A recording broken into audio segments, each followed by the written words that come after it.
Makam Ketak, makam Datuk Lopan.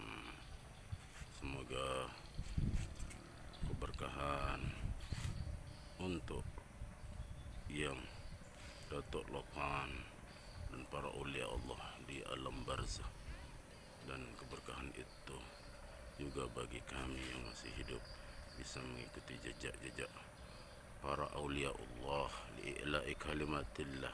Wa ilahukum ilahun wahid la ilaha illa huwa ar-rahmanur rahim. Allahu la ilaha illa huwa al-hayyul qayyum la ta'khudhuhu sinatun wa la nawm lahu ma fis samawati wa ma fil ard man dhal ladzi yashfa'u 'indahu illa bi'idhnihi ya'lamu ma bayna aydihim wa ma khalfahum wa la yuhituna bi shay'in min ilmihi illa bima sha'a wasi'a kursiyyuhu as-samawati wal arda wa la ya'uduhu hifdhuhuma wa huwa al-'aliyyul 'azim.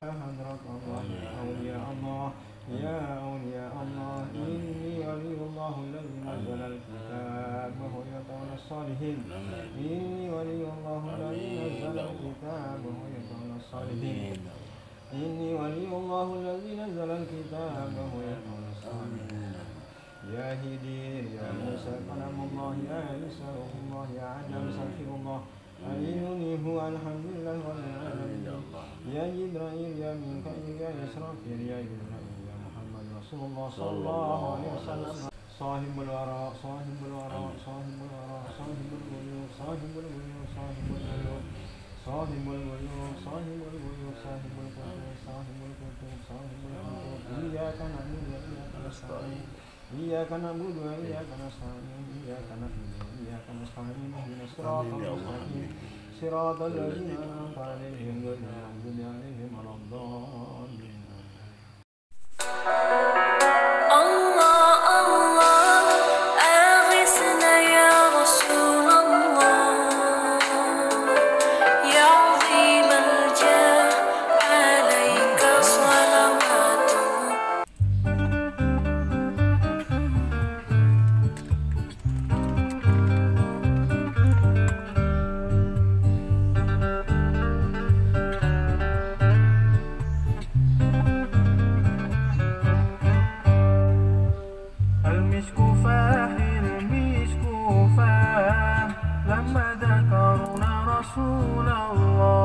Assalamualaikum warahmatullahi wabarakatuh. We are KKP Muncan. Are you ready? Yes, we are ready. KKP Muncan membaca langit, dibaca bumi, melangitkan zikir, membumikan pikir.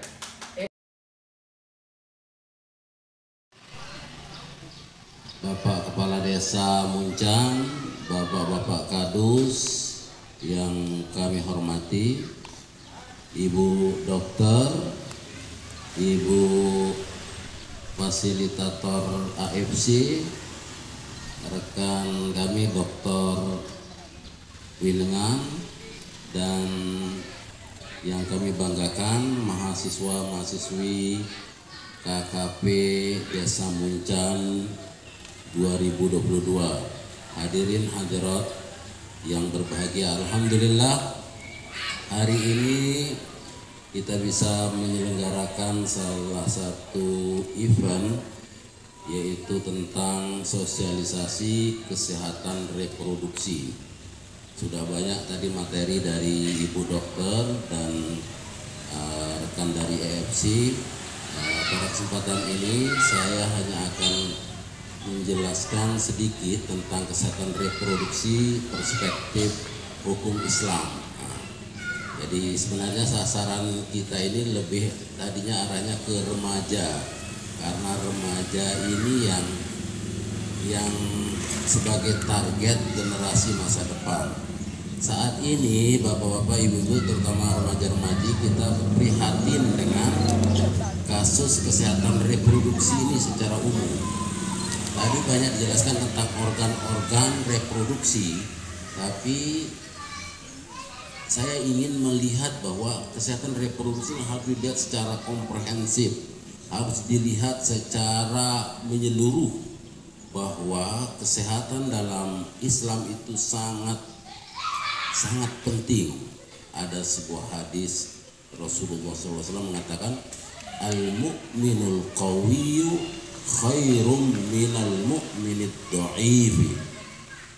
Seorang mukmin yang kuat, yang sehat, afiat itu jauh lebih baik dari orang mukmin yang lemah. Lemah segalanya, lemah kesehatannya, lemah syahwat. Syahwat itu keinginan, tapi biasanya kalau nyebut lemah syahwat arahnya ke reproduksi itu. Jadi semua kelemahan itu tidak diinginkan oleh Islam. Makanya kita harus menjadi umat yang kuat, yang sehat, yang produktif, yang bisa memberi manfaat buat sesama. Karena intinya Islam itu selamat dari kata salimah. Dalam konteks kesehatan reproduksi ini penting untuk bagi remaja menjaga aset reproduksinya, ya. Kita tahu sekarang pergaulan bebas, budaya-budaya luar, kemudian harus informasi yang begitu deras sehingga ini menggerus nilai-nilai di masyarakat. Orang tidak peduli lagi terhadap reproduksinya, bagaimana hukumnya reproduksi itu. Padahal kita lihat Islam jauh-jauh hari sudah memberi batas-batasan aurat, ya. Pokoknya aurat laki-laki itu dari pusar sampai lutut itu area terlarang itu bahaya kalau dibuka atau dilakukan tidak sesuai dengan fungsi dan maqasidus syariah. Nah, makanya itu auratnya. Sedangkan bagi perempuan, bagi anak gadis kita itu auratnya itu menurut berbagai mazhab dikatakan semua tubuhnya harus tertutup kecuali muka dan telapak tangan waktu sholat dan sebagainya. Jadi ini lebih protektif Islam itu menjaga, karena Islam itu memberikan standar penjagaan protektif satu zariah namanya dalam hukum Islam itu sebelum terjadi mafsadat. Karena apa? Karena masa-masa muda, masa remaja ini gejolak vitalitas, gejolak emosi, gejolak keinginan syahwat itu begitu menggebu-gebu.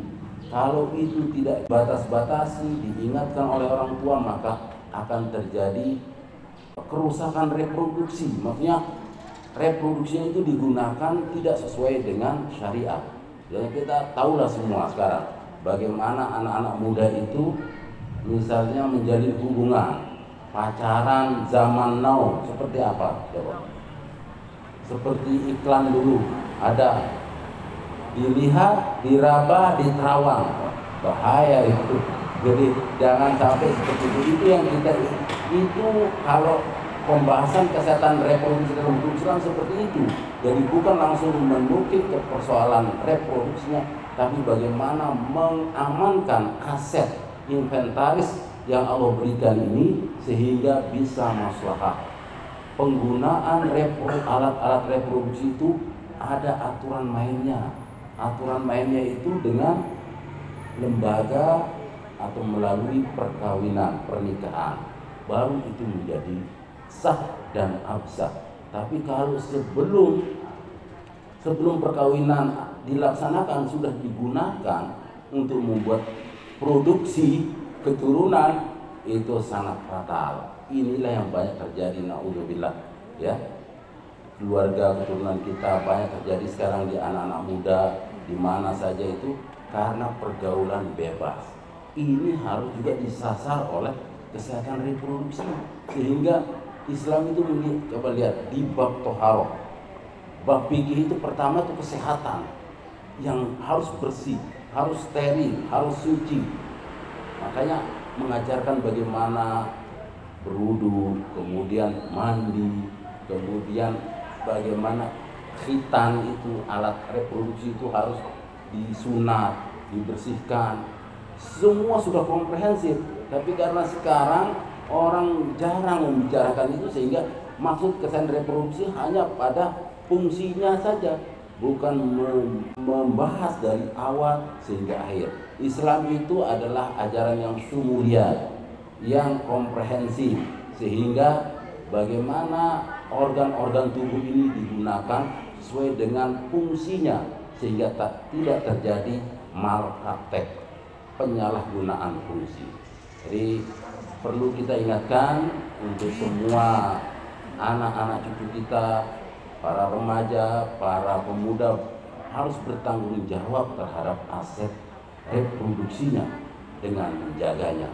Jangan sampai aset-aset itu disentuh, digunakan dengan tidak bertanggung jawab sebelum akad pernikahan. Kalau itu terjadi, jadi masalah besar. Banyak orang yang terjadinya pengguguran kandungan, kemudian ada namanya kehamilan tidak diinginkan, KDT ya, kehamilan tidak diinginkan, atau biasa disebut dengan dia merari kawin karena MBA, married by accident. Ada yang disebut dengan juga hamlan, hamil duluan. Jadi ini persoalan-persoalan fikih, persoalan hukum yang kadang-kadang kita kurang aware. Makanya perlu terus kita ingatkan, remaja itu saat ini itu informasi dari mana saja mereka bisa akses, bisa dapatkan. Kalau nggak kuat-kuat iman, maka aminnya itu akan bergejolak ya. Imun, aman. Nah, kalau itu kuat, insya Allah bisa membentengi diri. Karena godaan itu selalu datang. Godaan itu bisa dari eksternal, dari apa yang dilihat, apa yang dirasa, dan bisa juga dari internal, dari hawa nafsu yang ada dalam diri kita.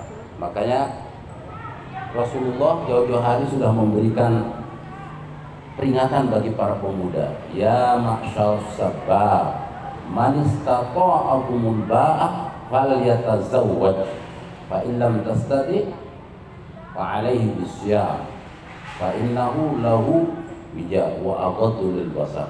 Jadi wahai para pemuda-pemudi, man istata'a minkumul ba'ah, barang siapa yang sudah memiliki ba'ah. Ba'ah itu ada kemampuan reproduksi sudah matang dan kemampuan finansial. Falyatazawwaj, maka hendaknya segera menikah. Karena menikah ini adalah jalan untuk menenangkan hati dari gejolak-gejolak keinginan, nafsu dan lain sebagainya.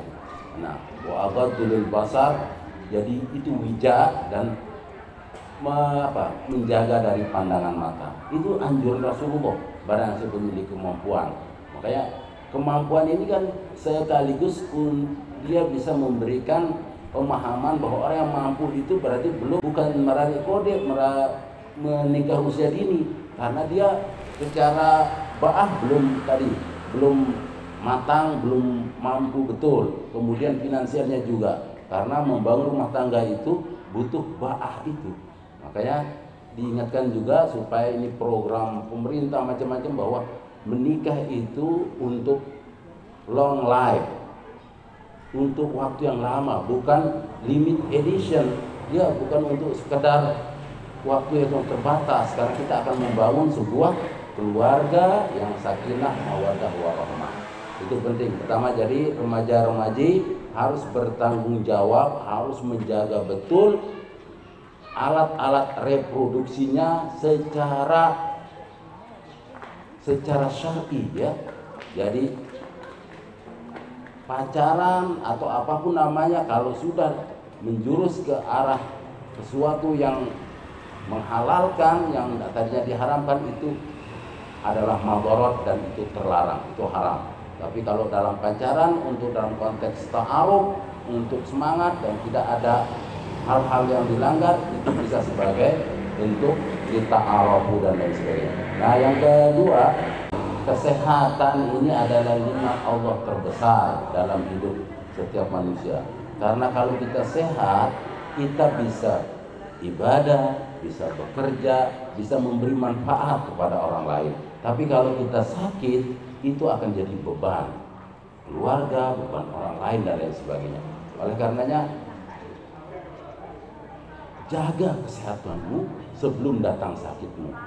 Bagaimana kita menjaganya? Tentu dengan dalam Al-Quran disuruh untuk kulu washrobu wala tusrifu, makan minum jangan berlebihan. Kemudian memakan makanan yang bergizi, yang baik, yang halalan thayyiban, yang halal dan baik. Karena itu, jadi dalam konteks ini makan bukan sekedar makan, makan itu ibadah. Itu secara eksplisit disebutkan dalam Al-Quran. Makan itu ya. Jadi kalau kita sakit, kita konsumsi obat, cara mengenai. Kalau kita kurang fit, kita minum vitamin, kita istirahat, sehingga tubuh kita ini bisa produktif, bisa maslahah untuk ibadah. Karena sejatinya seluruh aktivitas muslimat itu wa ma khalaqtul jinna wal insa illa liya'budun. Tidak diciptakan semua manusia dan jin dan manusia itu kecuali untuk beribadah kepada Allah. Ibadah dalam konteks yang luas, baik dalam konteks ibadah mahdoh maupun ibadah ghairul mahdoh. Terus yang terakhir, mungkin jadi kita perlu sekali lagi untuk menjaga, ya ayyuhalladzina amanu qu anfusakum wa ahlikum naro. Tadi, wahai orang-orang beriman, jagalah dirimu dan keluargamu dari api neraka. Menjaga diri termasuk menjaga kesehatan organ-organ tubuh kita, memfungsikan organ-organ tubuh kita, terutama organ reproduksi sesuai dengan tempatnya yang halal. Jangan sekali-kali gunakan di tempat yang haram, karena itu ada takzir, ada iqab, ada dosa di sana. Kemudian bagi anak-anak remaja, ingat sekali lagi, masa depan Anda ini hari ini adalah tergantung bagaimana masa depan Anda di kemudian hari. Kalau hari ini Anda gunakan masa depan hura-hura, kemudian tidak bekerja keras, tidak mau belajar, maka masa depan juga akan buram seperti itu.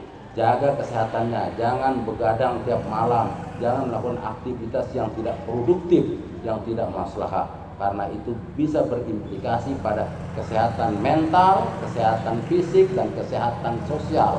Kalau itu terjadi, maka akan menjadi masalah besar di kemudian hari. Jadi kita berharap semoga sosialisasi kesehatan reproduksi di perspektif hukum Islam, medis, dan kesehatan ini bisa bermanfaat untuk kita semua, terutama bagi masyarakat di Desa Muncan. Ini adalah bagian dari kerja partisipatif para mahasiswa kami di Universitas Islam Negeri Mataram. Semoga informasi yang Bapak, Ibu, adik, kakak, saudara dapatkan pada hari ini bisa ditutur tinular, artinya dikabarkan lagi kepada yang tidak hadir hari ini, sehingga itu menjadi ilmu yang bermanfaat. Mudah-mudahan Allah senantiasa memberi kita hidayah, inayah, ma'unah, sehat wal afiyat fid din wa dunya akhirah. Amin ya rabbal alamin. Syukran wa dumna bil khair wal barakah. Wallahu muwaffiq ila aqwamit thariq. Assalamualaikum warahmatullahi wabarakatuh.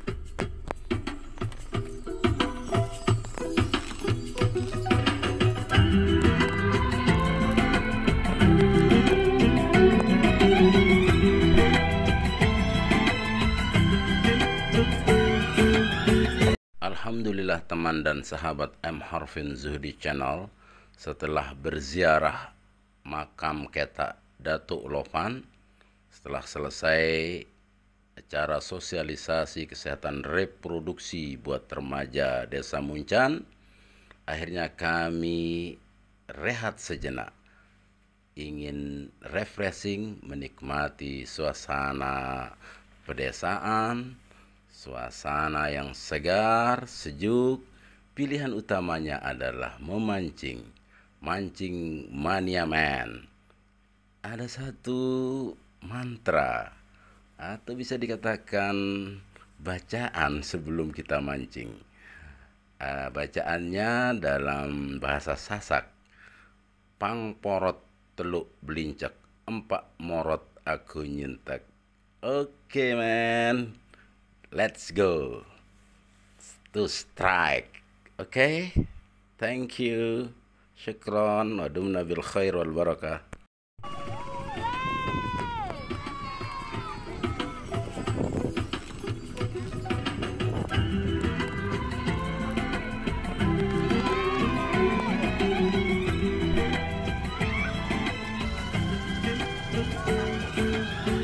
Alhamdulillah, inilah suasana kebahagiaan, keceriaan, kegembiraan. Saya Muhammad Arfin Zuhdi bersama mahasiswa-mahasiswi KKP Muncan, Buya Bayer Muncan, KKP Kuliah Kerja Partisipatif UIN Mataram 2022. Bismillahirrahmanirrahim. M. Harfin Zuhdi Channel. Membaca langit, dibaca bumi, melangitkan zikir, membumikan fikir. Iqra' biharfin, karir bi alfin.